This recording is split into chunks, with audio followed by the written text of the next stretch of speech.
Yo everyone, and welcome back to my channel. So today I'm going to be doing my 2021 beauty regrets. Quite a lot of you will be very happy to hear, I'm sure, that I actually don't have that many regrets this year, which is almost unbelievable to me considering all the regrets that I've had over the past few years. And then I had to also remind myself that I did do a video earlier on in the year about how and why I'm going to be buying a lot less makeup than I used to do. I used to always buy makeup because obviously I've got a YouTube channel. And then I also did a decluttering video where I got rid of thousands of pounds worth of makeup. And I just looked at it like, why do I keep buying this stuff? I know I've got my YouTube channel, but in reality, it's just going to go in the bin, or I don't really like it. So I really focused on only buying stuff that I really wanted this year, which is why I actually don't have that many regrets. And even the regrets that I am going to share with you guys, they were not given bad reviews. I've reviewed every single one of these products that I'm going to share with you guys today. However, I will give obviously my reasons why they are regrets to me in hindsight, and how opinions also change over months and years. Sometimes when you may buy something in January, by the time it gets to, I don't know, July, you may suddenly dislike it for whatever reason. So anyway, so the first product I'm going to share with you guys is this right here. This is the Stila Tinted Moisturizer Skin Balm. Now, I bought this, if I remember, towards the beginning of the year. I didn't give it a bad review. I gave it something like an 8 out of 10. And the reason why I kind of realized it was a bit of a regret for me is because despite the fact that it is a tinted moisturizer, number one, the shade range was abysmally small. There were 8 shades. Even in my review video, I remember saying I'm going to go and buy the deeper shade, which is number 4. This is number 3. And I actually didn't end up doing that because I realized that as the weather was starting to get warmer, because this contains castor oil, and when you apply it to your face, it leaves a very tacky finish behind, and I do not like tacky finishes at all. I like to powder down my foundation or base product so that it's nice, soft and smooth like velvet.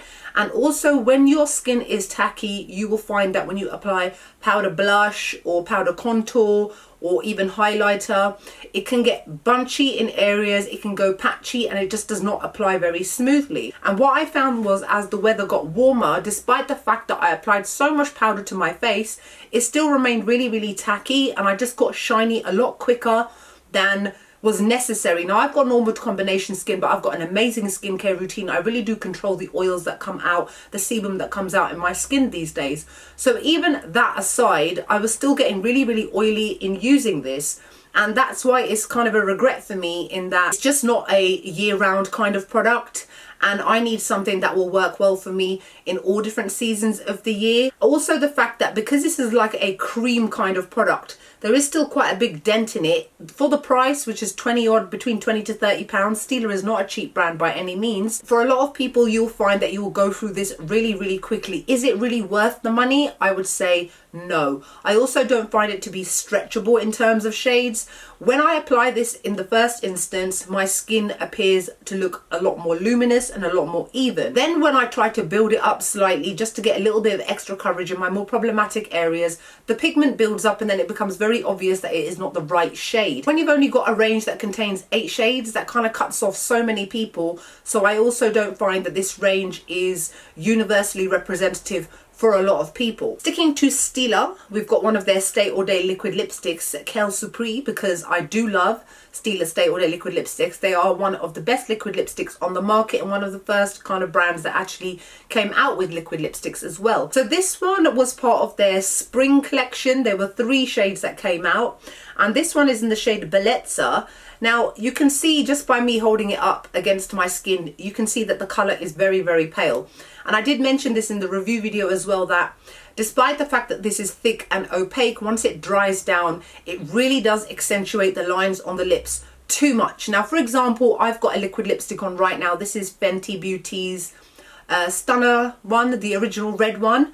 It doesn't do that. It doesn't settle within the lines of the lips because of the colour. Firstly, it's obviously red, and it disguises the lines in your lips and makes them look smooth and full. Now, when you put something on like this, after an hour or so, once it actually settles down properly onto your mouth, your skin looks aged, it looks old, it looks wrinkly, and it just doesn't look flattering at all. And because of that, I've literally used this maybe once or twice since I bought it. £17, what a waste of money for using it once or twice. Another liquid lipstick that I've got, and this may be a surprise again because I do love Huda Beauty's liquid lipsticks. They are my favourite in terms of the more higher end liquid lipsticks in general, and I've always said that about Huda Beauty's liquid lipsticks.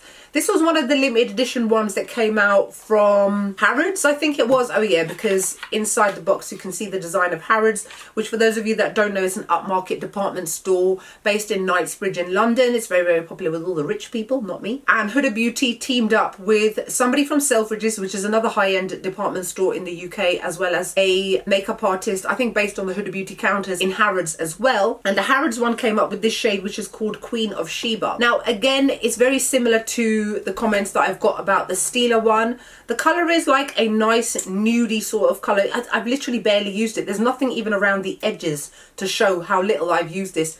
Maybe 2-3 times. Again, I just find that it accentuates the lines on the lips. I find that the colour is not universal for a lot of people. Now, if you are going to come out with something limited edition and like a one-off, it really needs to be something that everybody can wear. Otherwise, how are you going to maximise on sales? What's the point if only 1 or 2 skin tones can wear it? Now, she also came out with the red one, which was great. Everybody could wear it.